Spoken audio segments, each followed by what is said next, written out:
The fluorescent lights of the sports store in Lekki Phase One usually felt exciting. New gear, fresh styles. But today, they just highlighted the tension building between my mother, Funmi, and me. We would come to return a pair of running shoes I would bought yesterday. My mother insisted I had too many and exchanged some joggers for a larger size. Simple enough, right? Not with my mother, Funmi, by my side. She has a way of turning a pebble into a mountain, especially when English is involved. Her grasp of the language is limited, let us just say. The sales attendant, a polite young woman named Blessing, smiled patiently.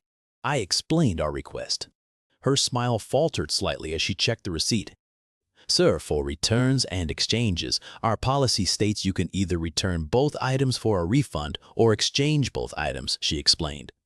You cannot return the shoes and just exchange the pants. It is one or the other, or both. I understood. It was on the receipt in small print. Fair enough. I told Blessing, okay, no problem. We will just return the shoes then. My mother, who had been listening intently, her brows furrowed, cut in immediately. Wouldn't she talk? Why we no fit change one and return one, she demanded in pidgin, her voice already rising. This policy, no makes sense. I tried to explain the policy to her softly, that it was store rules, not Blessing's fault. But my mother was not having it. Lazy people, naso una de do, she snapped, glaring at Blessing. What teen be this kind wahala? Tell her, say her policy nay rubbish. She pushed me forward, expecting me to translate her outrage. But I could not. I just could not. Blessing was just doing her job. I felt a knot tighten in my stomach. Mama, I beg, it is just how they do things here, I pleaded, keeping my voice low. It is not her fault. My refusal only fueled her fire. Her face hardened, eyes blazing. She turned directly to Blessing, completely ignoring me now, and launched into a furious tirade in a mix of broken English and loud pidgin. You, no be so, this store una no get sense, how you go, tell customers say. Her voice boomed through the quiet store. Heads turned. Shoppers pretended to browse, but their eyes darted our way. The air grew thick with unspoken judgment. My face burned. This was Lekki Phase One, not Balogun Market. People here expected a certain decorum. But my mother, Funmi, knew no decorum when she felt wronged.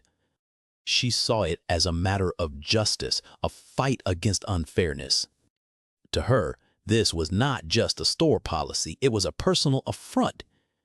Blessing, visibly flustered, kept trying to explain, but my mother just talked over her louder. This your policy, nag garbage, nasa una de cheap people. Just then, a man in a crisp uniform, presumably a supervisor, A-Day, approached, drawn by the commotion.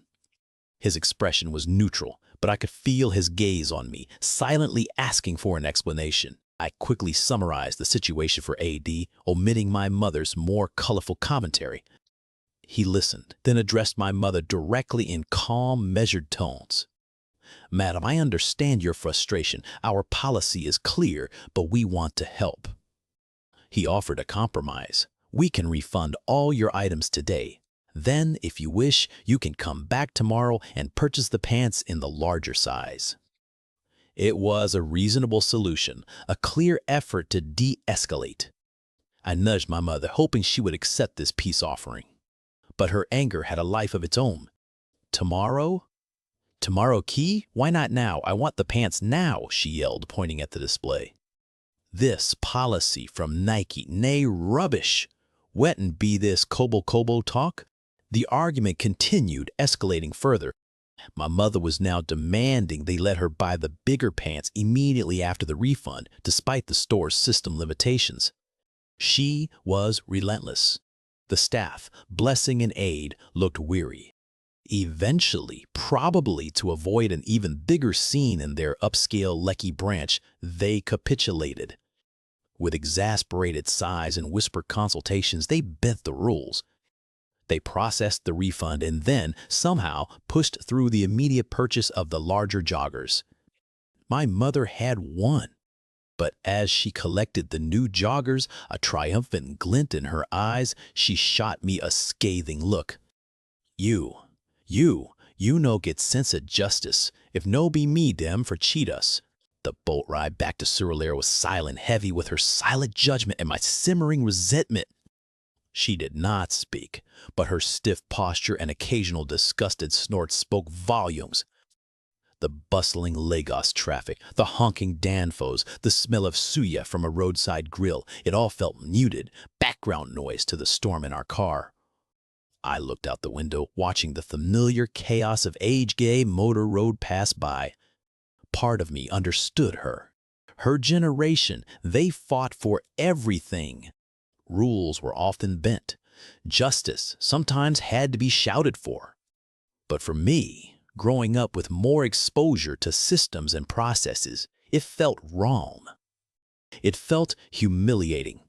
She believed I abandoned her, but I felt like I was saving her from herself and me from public shame. Later that evening, in our small living room in Surulere, the tension had not dissipated.